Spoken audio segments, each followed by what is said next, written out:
Hi all, thank you very much for joining us today. I think we'll start with the webinar now. So thank you again for joining us and listening to our four fantastic panelists discuss the future of Australia-China relations and to launch our conference report, which discusses the next 50 years of this important bilateral relationship. I would firstly like to acknowledge the traditional owners of the land on which we are all meeting today. For me, that is the Wurundjeri people of the Kulin Nation, and I recognise their continuing connection to land, water and community. I would pay my respects to their elders past and present, and to all First Nations peoples whose land we will discuss today. I would also like to invite you all to submit questions throughout the webinar, and they will be answered at the end of the session. Please note, we might not get through to all of the questions today, but if that is the case, we will reach out to you individually and respond to your questions. They will all be responded to at the end of the session though. So now I'd like to introduce our speakers. We have Dr. Diane Hughes. She is a research fellow at the Centre for Contemporary Chinese Studies at the University of Melbourne. She has been a major Chinese commentator on Australia-China relations. She's at the board of experts for China's NPC, advising on the English version of laws passed at the national legislature. We have Kevin Hodgkin Brown AM, who's the Managing Director of HHK Advisory Pty Ltd, a corporate advisory firm focused on investment and infrastructure projects involving Australia and China. Kevin is the chair of the advisory board of the China Studies Centre of Sydney University, as well as the chair of the Foundation for Australian Studies in China. Professor QJ Wang is a professor of hydrological forecasting at the University of Melbourne. Professor Wang has been active in promoting collaborations between Australia and China on water research and education. He is currently a distinguished visiting professor at the university and the Chinese Academy of Science. And finally, Dr. Karis Tay is a Victorian Cancer Agency mid-career research fellow at the Walter and Eliza Hall Institute of Medical Research. An emerging leader in the fields of cancer and immunology, her passion to build an internationally collaborative scientific culture has been recognised by the Australia-America Fulbright Scholarship, Superstar of STEM Awards, and Most Influential Asian Australian Awards. Now I'll pass over to Diane. Thank you, Grace, and welcome everyone. So as Grace kindly introduced, my name is Diane Hu, and I'm now research fellow at the Centre for Contemporary Chinese Studies at the University of Melbourne. Also our speaker at the forum Grace was talking about last year. And I've been doing research on China-Australia relations for the past less than 20 years or so. So it's such an honor to be at the forum last year and also to chair the launch today. So today we joined together to officially launch this report, Building the Future Together. And as Grace was talking about just now, this is actually a brilliant piece of compilation of all the insights we shared late last year on the 50 years of Australia-China relations, as well as the way forward. So the report now can be found on the Asialink website. And actually, if you go to the chat box right now, you can see the link, and this will be sent out to all webinar participants as well. So enjoy reading that. What we're going to do with this webinar, with the launch, is that it has been about 3 months since the time that we have this forum. And the interesting thing is that we have seen some interesting developments during the past 3 months. So we think that in addition to launching the report, it will also be a good time to ask everyone to sort of remember to just share with us their best memory on that forum, and also maybe a little bit about what they think on some of the recent developments. So as usual, I'm going to ask the speakers to introduce themselves just a little bit, and then I'm going to invite them to share their memories, their cherished moments of their discussions last year. And then I will put to them some questions that I think will be an interesting highlights of their discussion they had last year. And then we're going to have the Q&A session be moderated by Grace. All right. So let's just do the introduction first. So I think I'm going to start with Caris. Could you just say a few words about yourself, not necessarily the bio type, but it can be something interesting to share in the China-Australia sphere? Hi, I'm Caris. I'm a cancer researcher at the Walter and Eliza Hall Institute of Medical Research. My background is I'm actually Chinese and I grew up in Malaysia. And I was an international student. Australia was the first country I came to. So I look at a lot of these relationships from that perspective as someone who's young, and Australia being a very nurturing ground that really trained me to be who I am today. Thank you so much, Caris. Welcome. Kevin, I think I'm going to move to you. Thank you very much, Diane, and good afternoon to everyone. Today I'm speaking to you from the traditional lands of the Wallumedegal people of the Eora Nation, and I extend my respect to them, to their elders, past, present, and future. This is actually the 40th year of my first trip to China and my first period of residence in China. In that 40-year period, I've worked in China in the fields of law, business, and education, which tells you I probably don't know any of them very well. And I've had the privilege of traveling to just about every part of the country.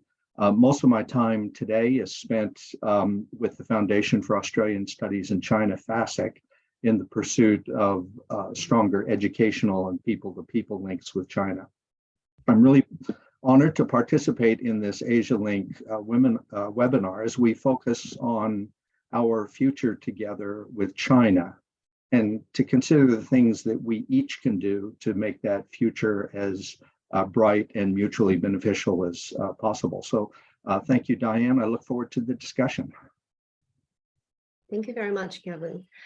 Now we're going to move on to Professor Wang. Thanks, Diane. So I grew up in rural China, which was extremely poor. At the time I was growing up. Basically, we did not have enough food to eat. In my last 2 years of school, the Chinese leader Deng Xiaoping restored the education system. And I was extremely enough to catch that and get enough marks to study at Tsinghua University and did hydraulic engineering, where the president before Xi Jinping also studied, but much more long before me. I came to Australia in 1994 via Ireland. In my career, I've worked in universities, CSIRO, and the Victorian government. Specialized in water forecasting, have developed with my teams several forecasting systems that are currently being used by the Australian Bureau of Meteorology. Back to you, Diane. Thank you very much, Professor Wang. I just want to also acknowledge that we are having really a lot of good friends and also speakers who attended the forum last year, and also those who didn't have time to travel to Melbourne for the event. For example, we've got old friends Colin McCarris, who really taught in China for over 55 years, that a really long teaching experience in China, and also Professor Fu Kongqi, who was the third FASIC chair of PhD Australian Studies, chair in Australian Studies, based in Peking University, and also who joined us at the forum last year, and also Helen Sozak, who's the Senior Trade and Investment Commissioner at New South Wales. So thank you very much for joining us, and we really look forward to your questions, comments, and discussions. So now let's just, I would try to bring everyone's memory back to about 3 months ago, and when we talked about that day on those 2 hot days in early December in Melbourne. So I'd like Kevin, Caris, and QJ to please just talk about your memory of the forum and highlights the most cherished moments, memorable moments, so some key takeaways. Shall I go first? Yeah, please, Kevin. Okay, thanks. Thanks, Diane.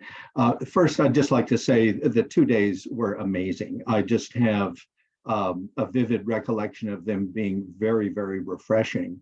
And one of the reasons for that was over the past previous 3 to 4 years, we as a Australian Chinese community had become accustomed to being pretty much depressed full time about the bilateral relationship.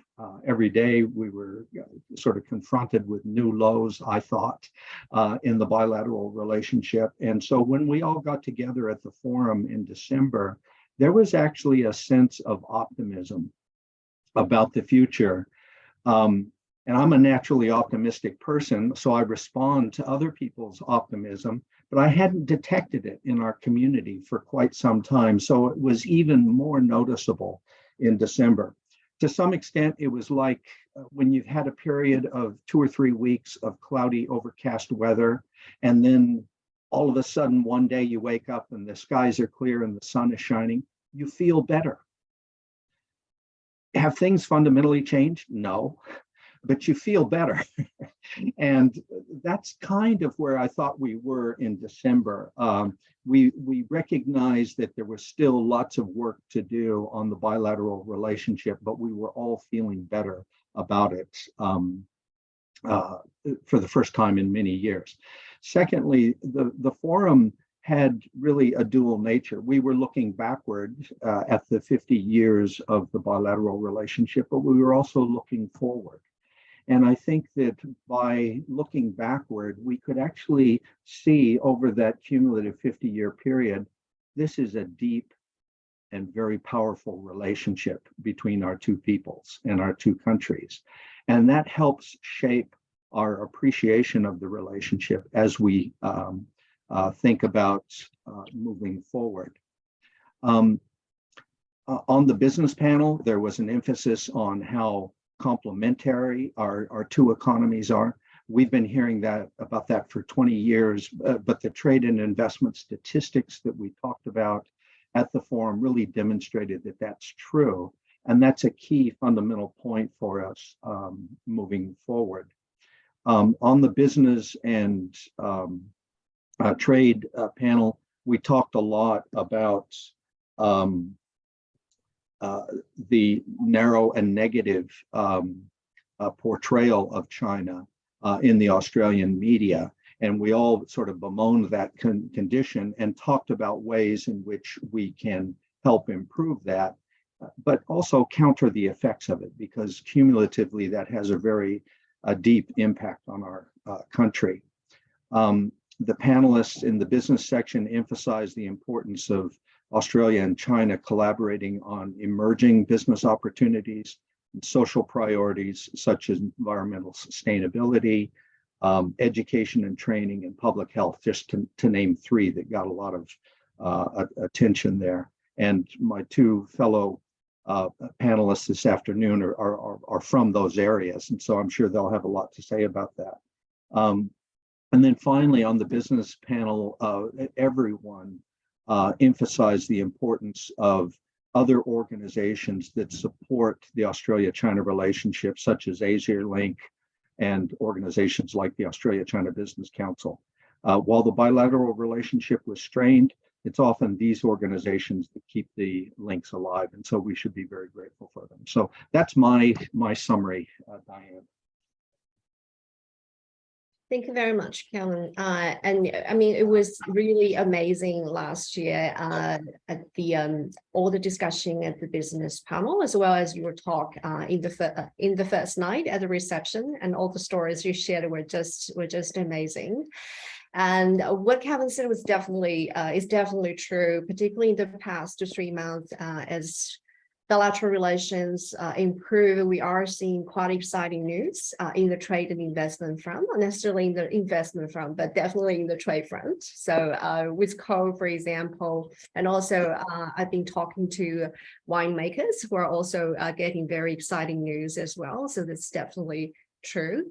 And also I would like to thank Kevin for pointing out one very important feature of our forum last year, which is being positive.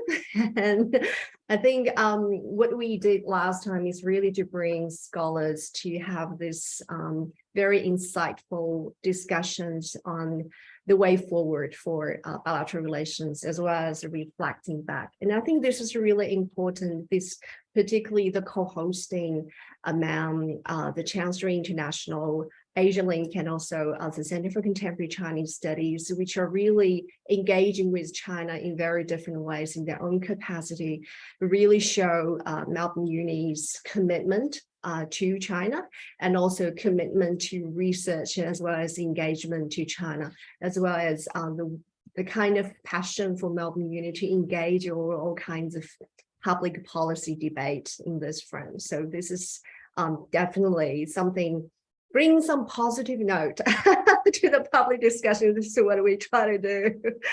Thank you so much, Kevin. I think now I'm going to turn to Caris, who's really working in medicine and all those very important things, and something that Australia is particularly strong in. Can you share with us a little bit on that day, please? Yeah, it was a wonderful day. I really echo what Kevin said. And for me, what was most inspiring was how different people in different panels relate how their personal relationships with someone in China, either something that was fostered a long time ago, something that was fostered during the training, has led to these linkages and collaborations of something that grew even bigger. And there's so much opportunity now with travel opening up for us to create those face-to-face interactions for people with shared goals that can move the relationship forward. Now, I was part of the health and innovation panel, and that was a wonderful panel, and we saw different angles of the relationship with China.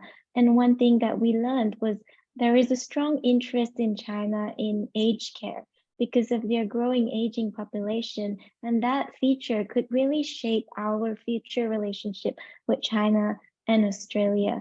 There's a lot of studies being done with urban and rural China, with how the changes are going to be, with people going through that change in demographic, and how Australia has a really good healthcare and aged care system, and how we could benefit from learning from each other. And the other thing that we talked about was about Australia and China both being importers and exporters of innovations and technology. In Australia, we see ourselves as creative, innovative, and able to come up with something new, and being able to export that to the Chinese market, where there is a lot of opportunity, a large number of people that can really take that in, is something that we would like to explore further. And likewise, China is growing in their biotech industry, and for them to consider the Australian market as the first Western market that they would go into is something quite attractive. And we talked about different barriers, whether they are cultural barriers, language barriers, or even simply barriers of understanding that we can break using policies or using collaborations and training to really facilitate that interaction. So those were the key points really from the health panel. Thank you so much, Caris. And health is such an important field of collaboration between the two countries. And then so is environment. Actually, environment and climate change have been clearly labeled as the priority areas between the two countries. So let's turn to QJ. Yeah, thanks, Dan. I concur with Kevin and Caris about, the 2 days very refreshing. I guess I suddenly realized that a whole lot of people cared about the relationship between Australia and China, and I wasn't alone. And seeing the very positive approach to thinking about the future, so that was really refreshing. At the other side, I was really impressed by a number of young people who attended that day. I thought they were very thoughtful, and they had this very strategic view of the world, of the relationships and their roles. And I must say, I was really impressed by them. It was great that we had a number of young people attending on that day. Now, I was on the environment panel, as Dan talked about. I think we covered quite a bit of ground in terms of the different areas within the environment. I did have access to the report before today, so I looked at the recommendations. I thought they were really good, and also the summary, a very good capture of the discussions. So some of the recommendations about fostering academic and commercial relationships including the student level to enable fruitful exchange of ideas. So at the conference, I talked about the joint course between Melbourne Uni and Tsinghua University, and has been running for 10 years. So we actually teach online. So online teaching was much earlier than COVID. And we've been doing that for 10 years.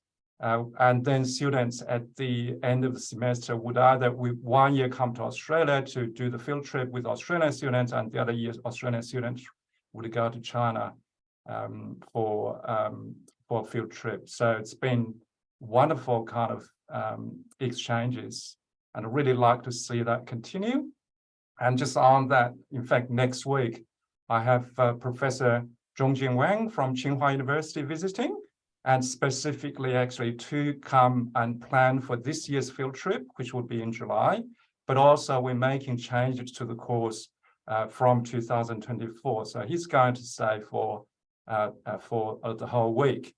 Now, if this is a good sign of a relationship between the two countries, he applied for visa and he got it within 24 hours. So hopefully that is a good sign of a good relationship between the two countries. Now, we also kind of use opportunity to panel talk about some other things that potentially we could do, including the now geopolitical interests in Pacific Islands, in Southeast Asia, and potentially actually the two countries can actually work together to help on environment and water issues. So we'll probably talk a bit more about that later. Thank you, Professor Wang. Thank you very much. And I just want to concur with Professor Wang that the visa, the visa thing is definitely a very positive sign. And again, I would like to say that the other side of the story, not really the other side, but something that is equally important is that the professors from Tsinghua, they managed to come to Australia at such an early time, even after Christmas, New Year, and Spring Festival, thinking about all the internal procedures you had to go through. It's actually a very clear, very positive sign on both sides. So that is really great. I just want to add, he's also the vice president of Ningxia University, and giving such priority to the relationship with Melbourne Uni, being a vice president of university, he's super busy, but still making time to come here. Sure.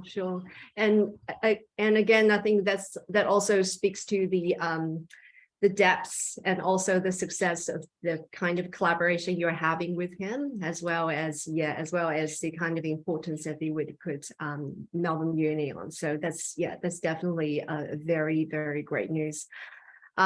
So for the sake of the audience, I'm not going to let the three speakers go easily. So I'm going to press them a little bit with slightly more challenging questions. And then of course, I'll leave time for Q&A.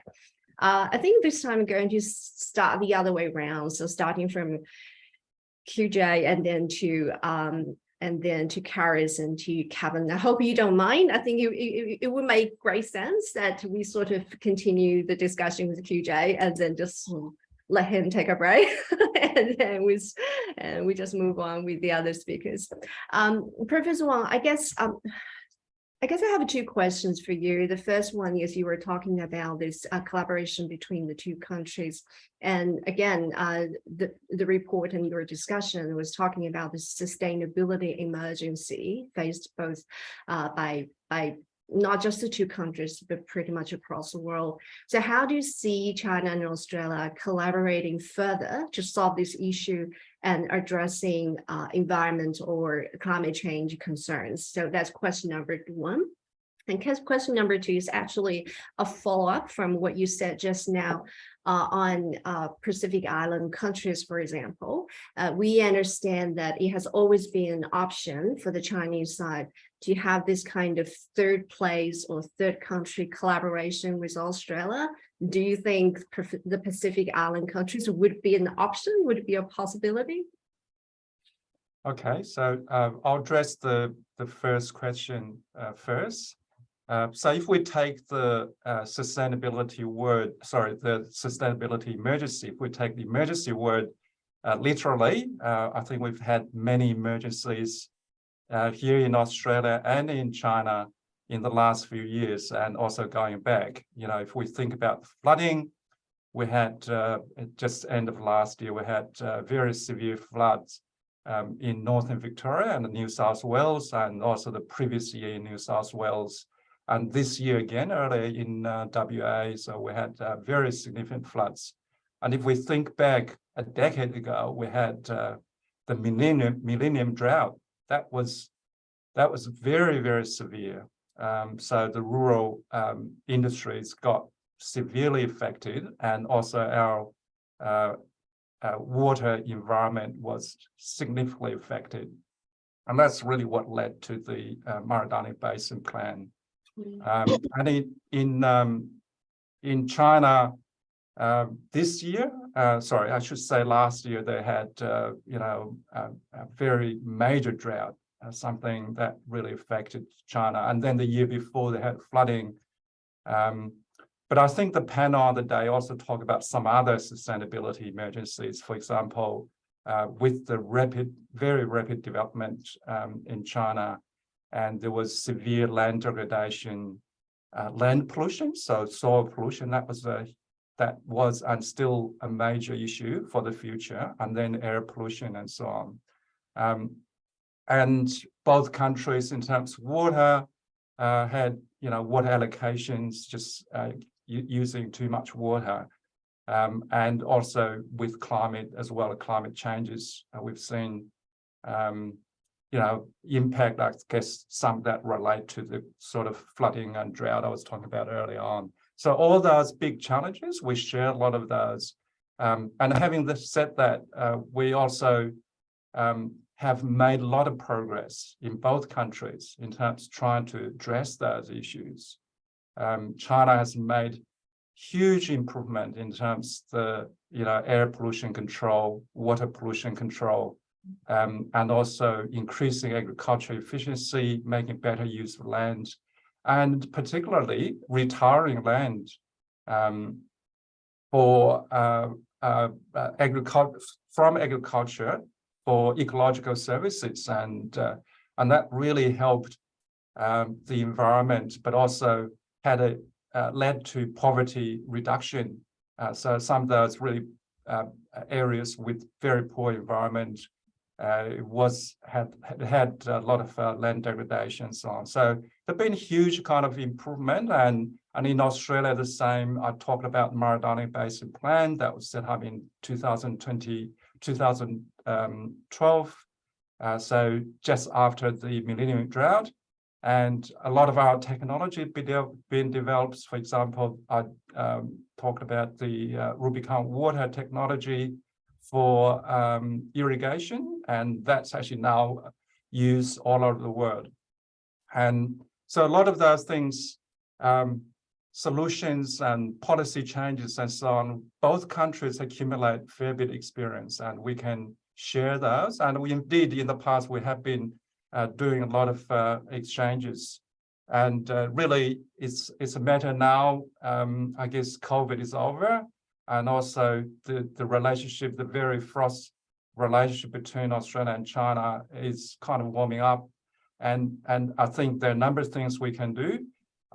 Environment is probably one area that's, it's not subject to national security and so on. So it's probably the easiest to collaborate. I would think the first thing would be increasing academic exchanges, and that's both research and student exchanges. I think that's one area that's very easy to do. A lot of people are enthusiastic. Now, there are some barriers to it, and one of the things, the foreign interference law in Australia. I think now it's gone to the university, and each year we have to do foreign interest disclosure every single year. I think that's actually really making certain people reluctant to collaborate with China. We know that law, why it was introduced, and I think it's making a lot of academics reluctant to collaborate with China. I really think we need some change to that. But broadly, I think that would be a first step to increase that academic exchanges. And building on that, then we can, through research project, help with some of the commercial exchanges. The example of Rubicon water, again, the water is the area I'm more familiar with. It was through research projects, those technologies were demonstrated in China, and subsequently Rubicon set up an office in China and so on. However, there are issues, like data privacy and those kind of things that actually preventing from taking up in Australia, because China did not want some of the data to come back to Australia. Whether that was a response to the Huawei ban, to other things, I don't know. But certainly that's where I think my third area, which I want to talk about, is really, I think, where governments start to come in to help to facilitate a lot of those things, help with the exchanges, both the academic and the commercial exchanges. I think there's certain things that the government can do.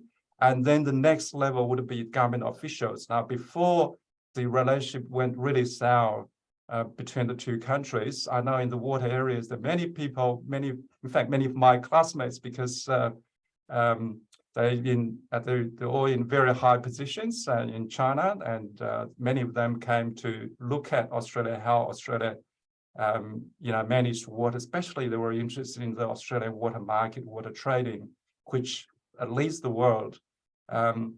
So I think that's probably another level, which through the government official exchanges, and I think with the current government on climate change, the policy is significantly shifted. So I think there's a lot more common ground between two countries and than before. So therefore, I think there's that opportunity.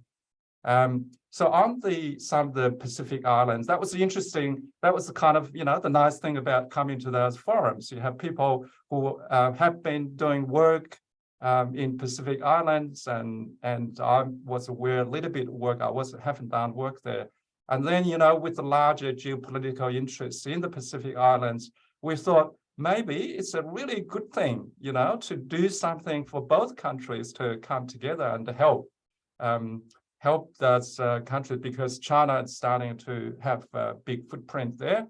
And of course, Australia is very keen to maintain its relationship and with those countries.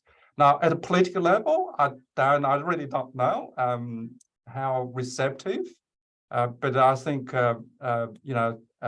we should try, at least as a at a technical level, we should try to persuade the government to, through projects, try to see if we could set up things. I think I might stop there, just in case we run out of time, Dan. Thank you so much, Professor Wong, and also thank you for sharing with us on the sensitivity side, and also the prospective collaboration in the Pacific Islands is definitely encouraging. I guess my takeaway partly is that everyone hates paperwork, including scientists. So yeah, thank you for sharing that. But I also like to say that despite sensitivity and everything, I mean, your team have been doing a great job. And also I'd like to take this opportunity to share that Melbourne Uni's Melbourne Centre for Cities is also working on a National Foundation for Australia-China Relations founded project to bring Chinese and Australian local officials together to discuss and also have training on climate change response. So again, it shows how strong Melbourne Uni is in that area, as well as how committed it is. Thank you so much, QJ. Now I'm going to turn to Karis. I guess what I want to ask is, what do you see as the future of innovation and research collaboration between China and Australia? And any areas that we should focus, or any areas that we should invest most of our energy on? Yeah, thank you for that question, Diane. So one area that is revolutionizing healthcare right now is the area of big data and artificial intelligence. I think it's going to change the way we do healthcare, the way we decide, how we treat patients, the way we design new drugs, simply using data, a lot of data available for us, and artificial intelligence, machine learning to generate these solutions to this problem. And here's where there is a great opportunity for Australia and China to work together. So for example, genetics has gone from, needing a long time to find the gene code of a particular virus or particular bacteria to now being able to do it instantly. And there's so many biotech companies in China that can do that really fast and really well. And there's a lot of opportunity to share the data between Australia and China and the intellectual ideas. But I think the main challenge where we need to break down the barrier is this idea of data sovereignty, or who the data belongs to. And if there can be kind of frameworks and laws put in place, it will allow us to just have a more transparent collaboration to work towards this bettering of healthcare. The second area is really related to that, big data and AI, but it's in innovation and technologies. We're constantly full of ideas in Australia of new things that we can create, whether it's a new diagnostic test, a new app, a new type of medicine. And it's the same in China. There's a growing population and growing wealth of knowledge in these two countries. And to be able to export and import these innovations to each country would be great. Several barriers that we talked about of working together is, number one, a cultural barrier. Just simply the way business is done in China, a lot of it is based on trust and interactions, whilst in Australia, it's based on legal documents and contracts. And to be able to find a middle ground on how we can create an understanding and create valuable partnerships to cross over that barrier. And, I mentioned earlier that Australia is a great market for China to test because it's a Western market. There's a lot already in place, frameworks of R&D tax incentives and resources that Australia has that China can use, and it's the same in China. And it's really urging the government to create more of these laws and more of these incentives to sort of encourage more of these collaborations. And thirdly, the thing I have to say is all this would not be possible without having champions. I think Professor Wang alluded to that before. Having personal connections and having champions is the most important thing in the two countries. But these champions can formalize programs to help change the way we interact. So for example, we talked about how teaching the Chinese language and culture at the level of primary school is really important so that both countries sort of see, and understand the way each other thinks. There's opportunities to partner at the level of school, at the level of universities, like Professor Wang was talking about, and also just dedicated programs. So for example, we did a few case studies or a few examples during the forum that WeHi has a program where they bring in Chinese students from top universities in Australia. They train them and expose them to this scientific culture in WeHi and also industry culture in Australia.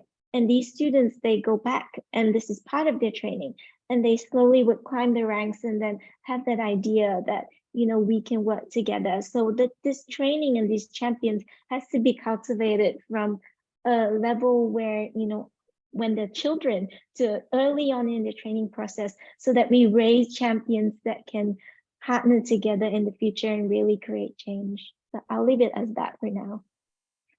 Thank you so much, Karis. I mean, what you said about the importance of alumni network. And so, what I understand is Australian embassies across the world have done a terrific job in that. And also the point you raised, thank you so much. I thought I would be the one to bring that one, but you brought that one. Thank you so much for that. It says how important it is to understand the language and the culture in the first place. So that's definitely something very, very important. Thank you. I'm going to give the next 45 minutes to Kevin. And I guess my question is, how do we progress trade, investment, and business relationships more broadly between China and Australia? And how can we make these more secure and stable, even in the times of geopolitical tensions? Thank you very much, Diane. And I'm happy to be speaking again because as Professor Wang and Dr. Tay spoke, my neck was getting sore, nodding up and down in agreement with everything that they were saying, because I do totally agree with the points they've been making. In response to your question, Diane, first, I think we need to be realistic about trade and investment and business generally. Even though we're all optimistic right now for very good reason, I think it's important for us to consider the comments of our Foreign Minister Wong recently, where Minister Wong said she doesn't refer to a reset in the relationship. As she says, I prefer to think of it in terms of rebalance and stabilization. And I like that. She says that because she says we can't return to the old days. As good as they were in many respects, those days are behind us. We're in different circumstances now. And a reset implies that you reboot the system and you start off where you were. And that's just not possible for us. As we look to the future, I think we need to focus on not how things were, but think about how best things can be under our current and future circumstances. And one of the things I like about rebalance is that it implies that we always need to keep a perspective on the strengths as well as the weaknesses of the relationship. We haven't had that kind of balanced perspective in recent years, which I think has led to quite a few of our difficulties. If you think about it, when you're walking along, or even if you're just standing somewhere, if something bumps you and you're balanced, nothing happens. If you're unbalanced and someone gives you a little bump, you fall over. And that's what we want in our relationship with China. We want a balance so that every little bump doesn't knock us over. And that's kind of what's happened in more recent years. Second, we need to, in the business community, use this rebalanced relationship to redouble our efforts to build our relationships with our Chinese counterparts. As my colleagues have just been pointing out, travel is open again. People are getting on planes, they're scheduling things, they're getting face-to-face to meet physically and talk about collaboration. This is really the way forward for us. And I've had a few colleagues return to China over the last several weeks. It hasn't been that difficult. It's been not quite normal, but it's been really feasible. So I've been really heartened when I just read yesterday that our tourism leaders are going to be traveling all over China soon to remind our Chinese friends that they're welcome here. The Australia-China Business Council will hopefully be leading a delegation to China soon. Our trade minister will be going up there. Let's take advantage of this renewed mobility to get in front of our friends and sit down and talk about what we can be doing together.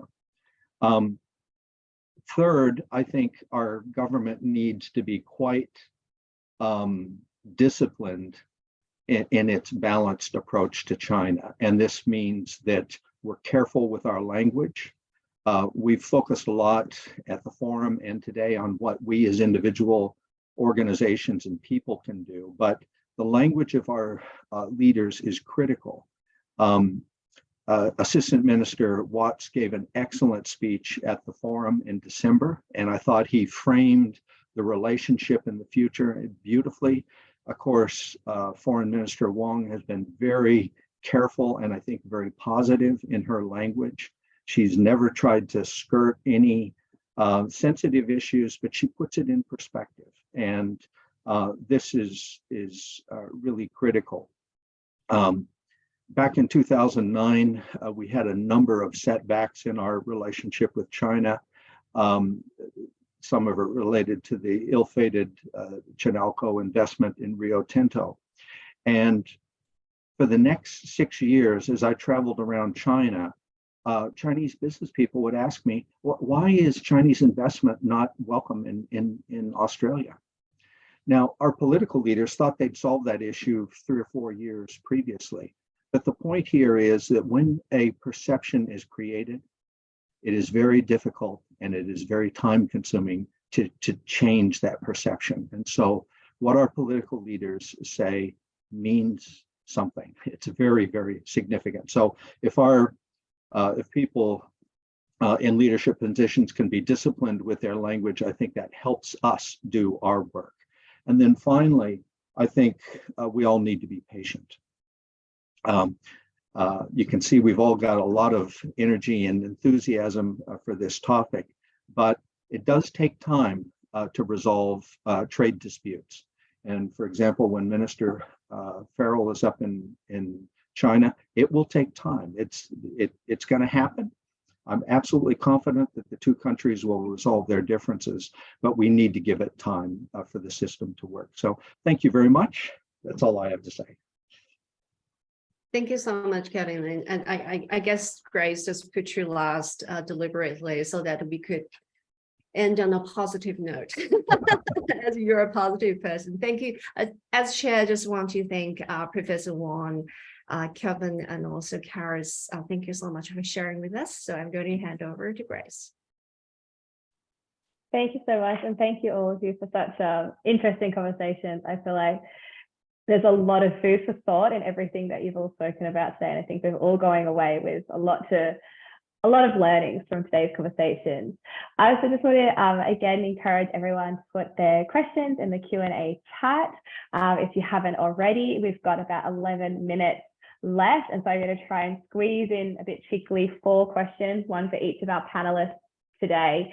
So I might just ask you all to try and stick to about a 2-minute response if possible, so we don't go over. I might just go back to you, Kevin, and talking about the rebalancing. On an individual level, you know, you talk about patience, but how do we get people excited again about this and about engaging again? I think that one of the ways we can get people excited is by people hearing the stories of folks who are doing something interesting with China. So when I hear Karis talk about her work, I think to myself, wow, that's amazing. At the forum, when I heard Professor Wong and his panelists talking about the work they're doing in water and environment, I thought, no one knows about this. I mean, they know about it in their sector. And in the medical field, they know about what you're doing, Karis, but the rest of us don't. And I think that when you hear about those really interesting things, it inspires people, and it helps them understand that this is not a one-way relationship. It is a two-way relationship. And I'm sure that Professor Wong and Karis would both agree that anytime you sit down in a collaboration, I have found I learn probably more from my Chinese colleagues than they learn from me. I mean, probably that's the case everywhere with me, but the fact of the matter is that there's just so much innovation in China. There's so many brilliant people who are solving the same problems we're working on. And so I would just simply say getting the stories out there, Grace, is probably one of the best ways, I think, to inspire people. Amazing. So thank you so much, Simon. Karis, I might go over to you. You talked about AI as an emerging industry, and I just wondered, how do you think that we ensure a strong partnership between Australia and China in this field? You know, it's growing so quickly, and how do we make sure that Australia and China are working together on this? And how do you see that sort of progressing? Yeah, that's a good question. You know, I see that so many things have to be in place for us to use AI, you know, the infrastructure, the expertise, the availability of data, and just people that can interpret that data and make it useful and clinically meaningful. And there's so many expertise from all these, from both Australia and China, and an understanding of different diseases. And I think it's about collaborations. It's about having champions that can recognize that these people are good at this and these people are good at this. Let's marry them together. And it's putting maybe partnerships in place. Perhaps there could be a center where it's dedicated to AI and getting all the key people involved and really on the table together discussing where we could go together and how we could head there and how each party could contribute. So I think it's just getting together and talking about it. Yeah. Amazing, thank you. Diane, I might throw a question over to you as well. When you were talking, of course, Karis brought this up, but this is something that I know, of course, that you're interested in terms of the language and the cultural training in schools. How do you think that we can get Australian educators, but also students, more engaged in this, specifically Chinese languages, but of course Asian languages as well, and more in general? And how, and sort of as a secondary question, we hear that English literacy in China is slowly declining. So how do we re-engage, the Chinese education system in Australian culture? Oops, sorry, you're muted. Thank you so much for asking that question, Grace, because we have been doing this major project on literacy, but it's really looking at literacy on both sides. So I did know that there's one question in the Q&A, which is trying to say, why just talk about Australia, not China? We're not. It takes two. So yeah, so that's why we're really looking at both. And I guess with Australia's China literacy, what we try to do is that I'm pretty sure that a lot of people have heard about Professor Jane Austen's reports. So when she was still alive, she produced the two major reports on Australia's learning Chinese status and everything in 2011 and 2016. So what we're trying to do is to come up with the third report to update. And unfortunately, what we have found during the coalition government, pretty much that period, is that it's actually getting worse. For example, most of the states in Australia really have much fewer public schools offering Chinese as a foreign language. And a very good example is South Australia, which has pretty much seen its public schools offering Chinese language programs halved. So for us, I think this really means crisis for literacy. And Karis also talked about that. I think it's really great to have that complementary approach from a scientist, from a science perspective, and while we're doing social sciences. So this is definitely something that we need to work on, and it's not easy because you need good teachers, and also you need trust in those teachers that they can do their job, because Australia really is so flexible with curriculum and also textbook and everything. But then again, on the side of China, I do agree with you that it's even a more challenging task to sort of try to raise awareness of what Australia is and why it's doing what it is. So as you know, I used to do Australian studies for quite a long time. So one of our missions is really try to tell the story, to try to tell a more balanced and comprehensive story of that. And I do see that on the Chinese side, because Australian studies tends to be slightly more marginalized. So it's going to be a more challenging task in that area. Amazing. Oh, Kevin, please. Sorry, just one, I know we're short for time, but on that topic, I'd just like to say that we've got Confucius Institutes in this country. In my experience, they are excellent sources of education on both language and culture. We as a country have just dropped off the cliff over the last few years in treating these institutes as hotbeds of Chinese Communist Party propaganda, which is just nonsense. The facts do not support that. And these institutes have been very important conduits for helping us skill ourselves with more understanding about China. So I really think we need to rethink all of that, but we do have some resources in our midst that could be quite helpful. Thank you. Thank you so much. I am going to try and squeeze in two more questions. QJ, I might just go over to you. At the very start, you talked about the young people in the forum and, of course, hearing such diverse and interesting perspectives. I'm just wondering, are you seeing a difference in sort of the young people that are coming through in sort of, you know, the university where you work and also already in the bilateral space? And how do you see them sort of changing the bilateral relationship? And as a secondary question, how do you sort of promote that more? Yeah, I think COVID has really changed some of that momentum. I think before COVID, you could see a very large number of people coming. I think COVID has interrupted, but it's good that now we're back to campus. Yesterday, this week, I did 4 hours lectures, and certainly many students from China as well as from other countries are back. I think those students, they're very smart, they very well educated, and they have good languages.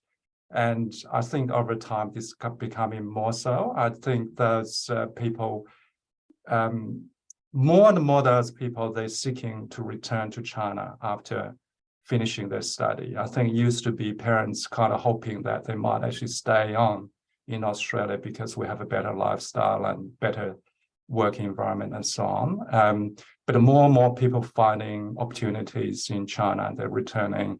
I think that's a good thing. I think the experience they have in Australia will have very longevity in terms of the, you know, building relationship between the countries, the sort of things we talk about, exchanges. So I do hope the exchanges or students coming to study will continue. There has been change in China. I think there's a lot more confidence in education system in China. You see the ranking of Chinese university now, some university a lot higher than Melbourne University, for example. Tsinghua is in the, you know, top 10, 15 in the world now. So I think over time we may need to just watch out and see the kind of changes. Thank you. And yes, just one last question, Karis, over to you. There are many, and this is a question from Alex Kuo from the audience. There are many Southeast Asian migrants with a Chinese background in Australia, for example, from Malaysia and Singapore and Indonesia. How do you see this sort of extended Chinese family contributing to the discussions on better Australian-Chinese political relationships? That's a very interesting question. I think I fall under that category.